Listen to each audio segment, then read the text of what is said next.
ఈ big boss 9లో విన్నర్ని decide చేసింది ప్రజలు కాదు, ఈ రివ్యూ చెప్పే ఎల్నా కొడుకులు ఉంటారు చూడు, వాళ్ళు డిసైడ్ చేశారు. ఈ తనుజ కళ్యాణ్ ఏం ఆట ఆడుతున్నారని విన్నర్ని చేస్తున్నారో అర్థమవుతలేదు, వాళ్ళకి ఏం చూసి ఓట్లు వేస్తున్నారో ప్రజలు అర్థమవుతలేదు.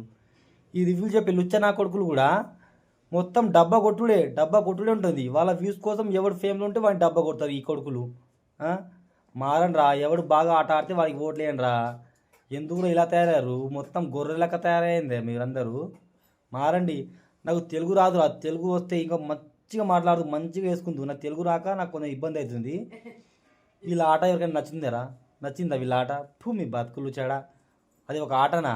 కన్నింగ్ మైండ్ సెట్లు అన్నీ ఎందుకురా మీ జీవితాలు? రోడ్డు దగ్గర అడుక్కోండి, ఈ రివ్యూలు చెప్పే వాళ్ళు రోడ్డు దగ్గర అడుక్కోండి.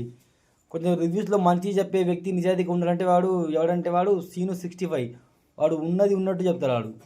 వాని రివ్యూస్ కొంచెం బాగుంటాయి, బెటర్ ఉంటాయి. ఈ ఆదిరెడ్డి, ఈ ఏంది 3 వారాలు 2 వారాలు ఉంది వచ్చింది, ఆమె పేరు కూడా నాకు తెలియదు. ఏమంటావు బుజ్జి?